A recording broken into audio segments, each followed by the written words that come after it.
This is SpaceTime, Series 27, Episode 36, for broadcast on the 22nd of March 2024. Coming up on SpaceTime, measuring the exact mass of the biggest neutron stars.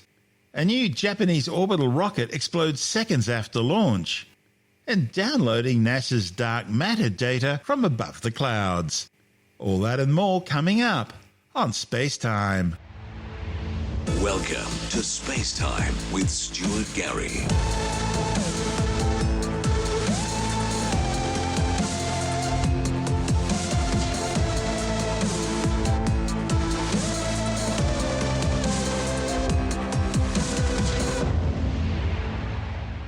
Astronomers have measured the exact upper mass limit of a non-rotating neutron star, a finding that will allow scientists to better understand the physics and evolution of black holes.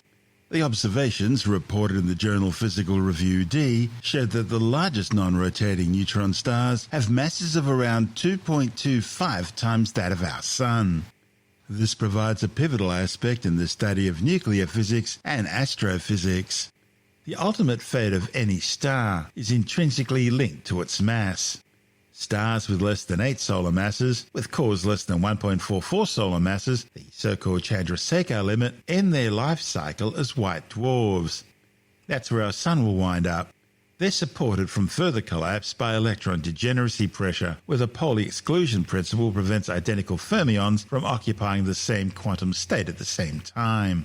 However, more massive stars can crush through this electron degeneracy pressure limit, crushing the negatively charged electrons into the positively charged protons to form neutrons.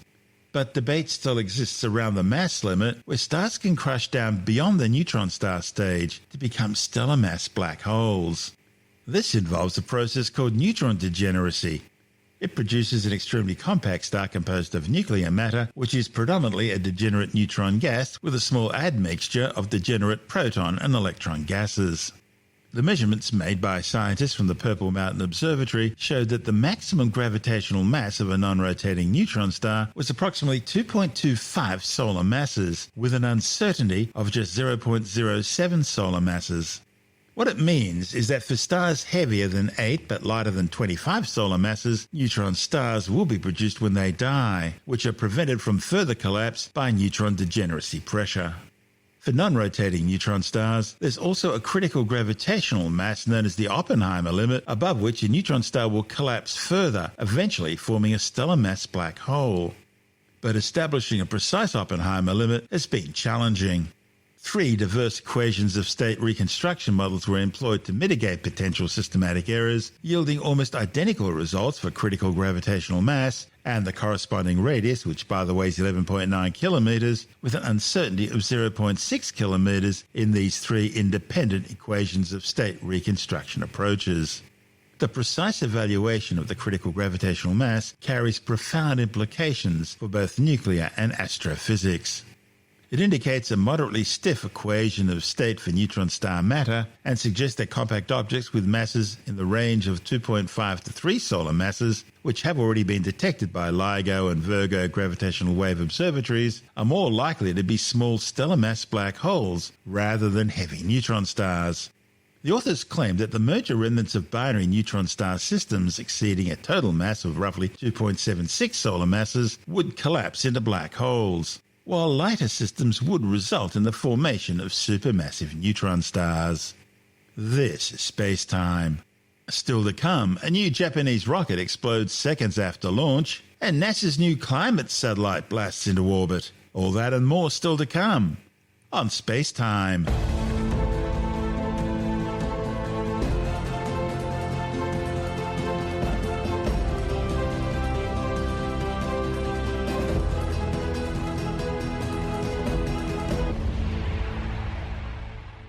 A company hoping to become Japan's first privately operated space launch provider has just learned what the famous expression really means when they say space is hard.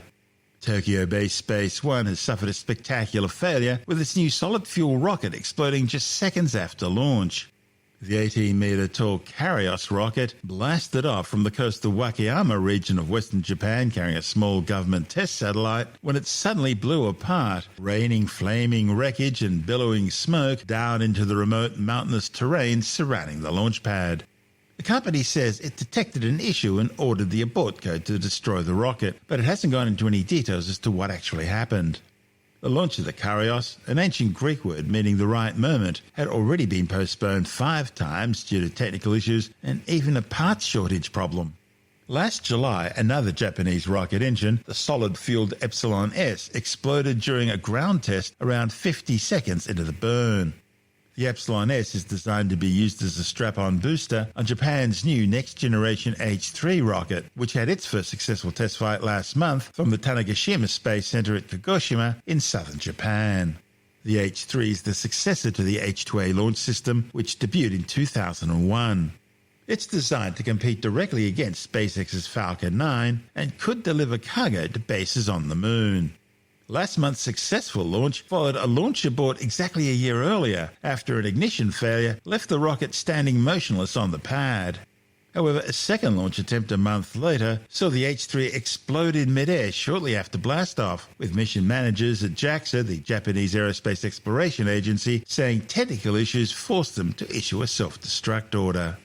This is SpaceTime.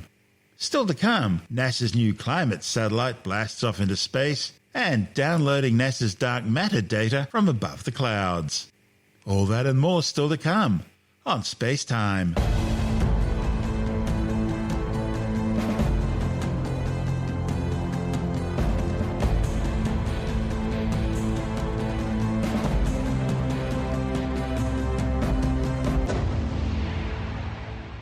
NASA's new PACE climate satellite has successfully blasted into orbit on a mission to survey the oceans and atmosphere of a warming planet in never-before-seen detail. SpaceX launched the PACE satellite aboard a Falcon 9 rocket from the Cape Canaveral Space Force Base in Florida.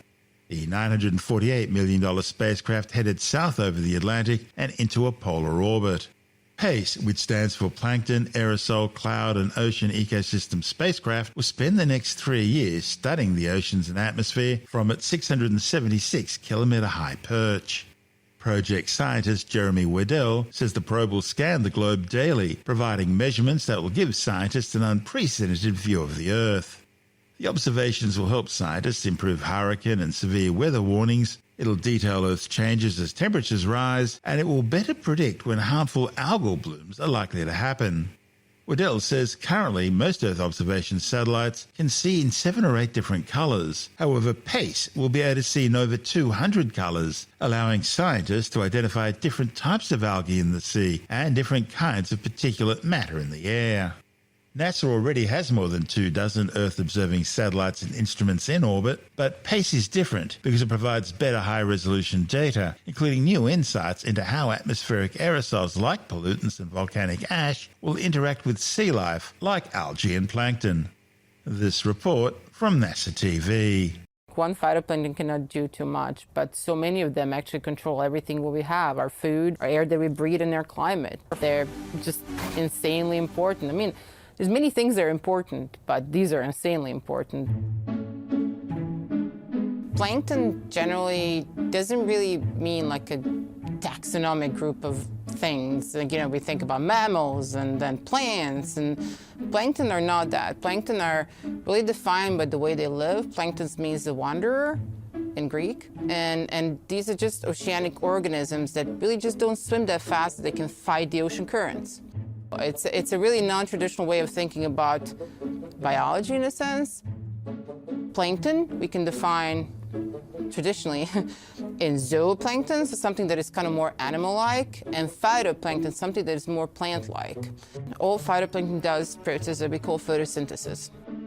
They take carbon dioxide and carbon in organic form, capture some of the sunlight, and then produce carbohydrates, or just simply said sugars. They now are carrying that sun energy and push it into the food system of the ocean. And while they're doing all that stuff, they also produce the oxygen. So opposite from us, we inhale oxygen, exhale carbon dioxide. So that's why they're really important. That's why we love them so much. And that's why they're like really crucial for the whole life on the Earth. phytoplankton itself, its diversity is gigantic. I think there's like 10,000 species, and each of them has a specific role. Why is there so much diversity in something that is so teeny tiny? It's fantasy, science fiction, and horror comes together. I mean, it's just so beautiful. But there's certain type of phytoplankton called coccolithophores, and specifically the most famous one is Emiliania huxleyi. But they take this inorganic carbon to make that something like a shell in which they live in. Their calcium carbonate, which they make, which is pretty much chalk, they make it in a shape of these hubcaps. And if you think about how teeny tiny they are, they're like, you know, I don't know, I can put probably like 30 or 40 or 50 of them in the width of my hair. When they bloom, once they die, not only they take that normal like sugar carbon that they produce, but they also take that calcium carbonate, that inorganic, that chalky material down to the bottom of the ocean. So they're really, really good for exporting carbon, removing it from this contact with the atmosphere, which is really important when it comes to the flow of carbon in the whole, you know, Earth ecosystem, but also control of the carbon in the atmosphere. So Alexandrium is a very specific type of phytoplankton. It's called a dinoflagellate. So it's kind of like maybe plant, maybe zooplankton, maybe it's animal, maybe it can be both, no? But one thing that it does, it makes this very, very, very, very powerful toxin. They're causing problems in Gulf of Maine. Alexandrium, you don't have to have a lot. Actually, really low numbers of Alexandrium can be present and produce really detrimental effect on humanity that feeds on this shellfish. So the changes of the color of the ocean due to the presence of this phytoplankton are just so miniature, no? We cannot see it with our eyes. But if we have sensitive instruments such as ocean color instrument on PACE, we're going to be able to differentiate, not only because it's sensitive to the intensity, but it's also sensitive to the colors.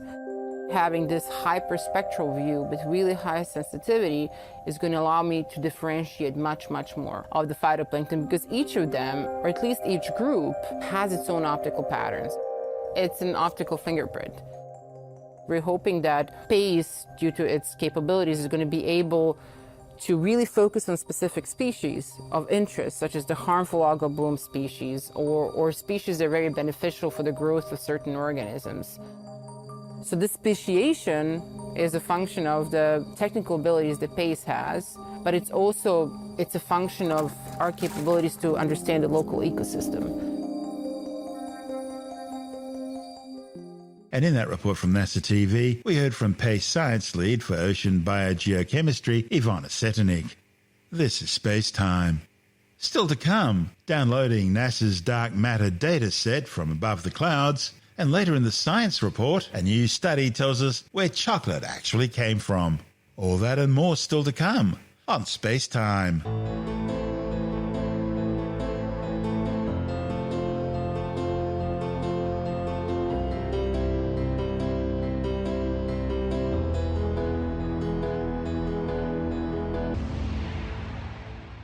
Data from a NASA mission to map dark matter around galaxy clusters has been saved thanks to a new recovery system designed by scientists at the University of Sydney. The new system allowed the retrieval of gigabytes of information even after communications failed and the balloon-based telescope was badly damaged in the landing process. A report in the journal Aerospace says the recovery was quite an adventure, involving a smashed telescope, a cougar scare, and even the police. Back in April last year, Superbit, the Super Pressure Balloon Imaging Telescope, was launched from New Zealand suspended under a helium-filled balloon the size of a sports stadium. It floated around the world high up in the stratosphere at least 5.5 times the next month or so before eventually coming down to land in southern Argentina. However, the landing didn't go smoothly and the instrument package was badly damaged. The good news is that separately, 2 data recovery system packages storing more than 200 gigabytes of Superbit data and information were ejected to descend by parachute, landing safely, including a map of dark matter around galaxies and stunning photos of space. Dark matter is an invisible substance that makes up 85% of the entire matter in the universe. Scientists know it exists because they can see its interaction gravitationally with normal matter, but they have no idea what it is or how it works. Now, in a typical balloon-based mission like NASA's, data is downloaded by satellite.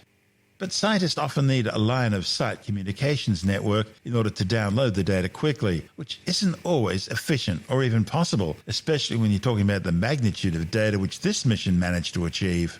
And that's where the University of Sydney's data recovery system came in. The system is composed of 2 small computers with SD cards to store data. There's also a homemade Find My Phone satellite link and, of course, the parachutes. It's all housed in foam enclosures and uses everyday objects such as chicken roasting bags to keep them waterproof. But it turns out the story of recovering these packages was a mission in itself. Local Argentinian police were called in to help scour the countryside and to retrieve the packages given the rough terrain where they landed. Now, at first, the team couldn't find one of the data packets, and when they did finally find it, they found local cougar tracks in the snow next to it, suggesting that maybe a chicken roast bag wasn't the best idea. This is SpaceTime.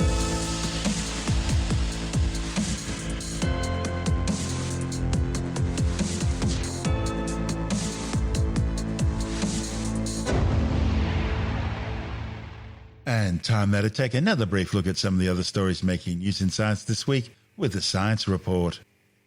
A new study shows how climate change's effect on Arctic sea ice is forcing polar bears to find food on land, putting the apex predators at risk of starvation. The findings, reported in the journal Nature Communications, involved scientists placing trackers on 20 polar bears to monitor their daily energy expenditure, as well as changes in their weight, diet behaviour and movement. The authors found that the bears began using different strategies to reduce their energy loss now that there are more ice-free days. This includes fasting, slowing their movements, and eating berries and birds instead of their usual main diet source, which is seals. The authors also found that 19 of the 20 polar bears they studied lost significant mass during their investigation period, which lasted from 2019 to 2022. Scientists are warning that humpback whale numbers are crashing in the North Pacific Ocean. 20 years of whale watching data has shown that humpback whale numbers in the North Pacific Ocean have dropped by 20% in the 10 years between 2012 and 2021. The findings, reported in the Journal of the Royal Society Open Science, says the drop is likely due to a severe marine heat wave which lasted from 2014 to 2016, which reduced food availability for humpbacks. The scientists say humpback whales could be an ecosystem indicator in the face of climate change. A new study says the modern-day cacao tree, whose scientific name means food of the gods, was likely spread from the Amazon basin to other regions of South and Central America, probably along trade routes, and at least 5,000 years ago. The findings, published in the journal Scientific Reports, are based on the discovery of residues of chocolate in ancient vessels. This also showed scientists how different strains of the chocolate tree were bred, suggesting that cacao products were widely used among cultures of people in the region. They found high levels of diversity among the ancient strains, which they suggest means that genetically distinct populations of these trees were being bred together. Peru's Attorney General's office has slammed attempts to pass off 2 humanoid dolls that mysteriously turned up at Lima Airport back in October as the corpses of a pair of extraterrestrial humanoids. The so-called alien mummies were examined by medical experts and were found to have been fashioned from both human and animal parts. A separate 3-fingered hand, believed to be from Peru's Nazca region, was also analysed, with experts ruling out any connection with alien life. The pair had turned up at the Lima Airport office of DHL in a cardboard box and were made to look like mummified bodies dressed in traditional Andean attire.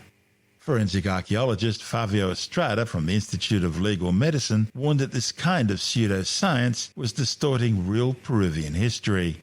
The dummies were very similar to another pair of allegedly extraterrestrial remains, which were presented in glass cases to dignitaries at the Mexican Chamber of Deputies by a local TV personality last September.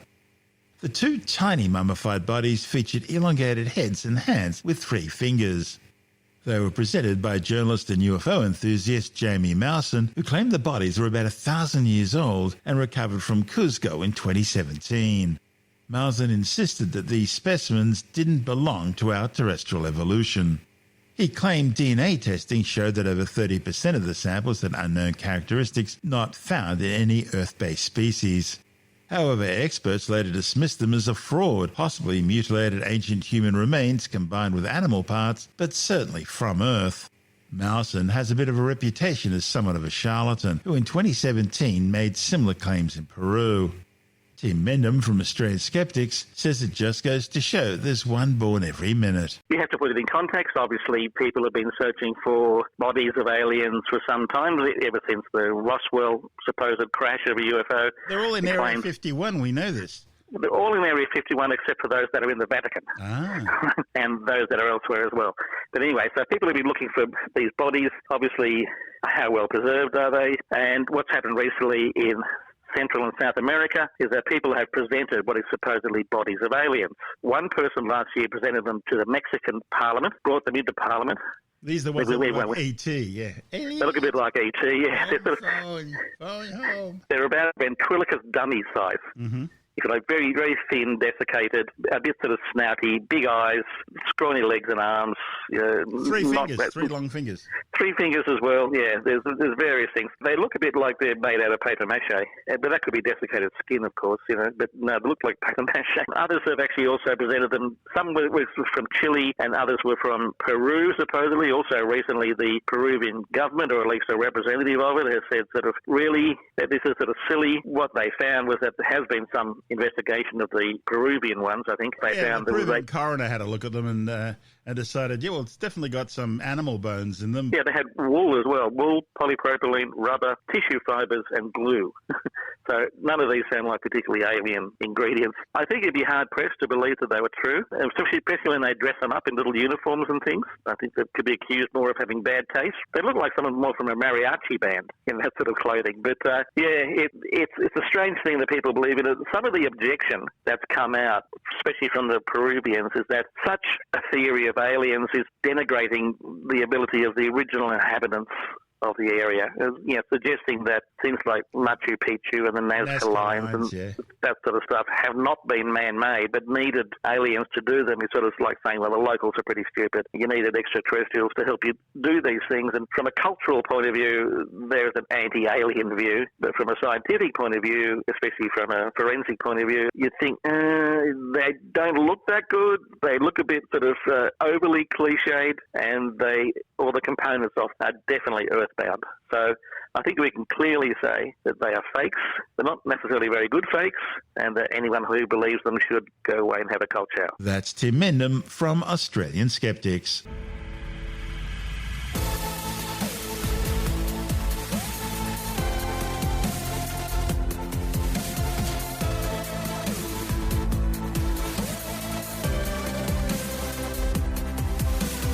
And that's the show for now. SpaceTime is available every Monday, Wednesday and Friday through Apple Podcasts, iTunes, Stitcher, Google Podcast, Pocket Casts, Spotify, Acast, Amazon Music, Bytes.com, SoundCloud, YouTube, your favourite podcast download provider, and from spacetimewithstuartgary.com. SpaceTime's also broadcast through the National Science Foundation on Science Zone Radio and on both iHeartRadio and TuneIn Radio. And you can help to support our show by visiting the SpaceTime store for a range of promotional merchandising goodies, or by becoming a SpaceTime patron, which gives you access to triple-episode commercial-free versions of the show, as well as lots of bonus audio content which doesn't go to air, access to our exclusive Facebook group, and other rewards. Just go to spacetimewithstuartgary.com for full details. And if you want more SpaceTime, please check out our blog, where you'll find all the stuff we couldn't fit in the show, as well as heaps of images, news stories, loads of videos, and things on the web I find interesting or amusing. Just go to spacetimewithstuartgary.tumblr.com. That's all one word, and that's Tumblr without the E. You can also follow us through @StuartGary on Twitter, @SpaceTimeWithStuartGary on Instagram, through our SpaceTime YouTube channel, and on Facebook, just go to facebook.com/SpaceTime with Stuart Gary. You've been listening to SpaceTime with Stuart Gary. This has been another quality podcast production from Bytes.com.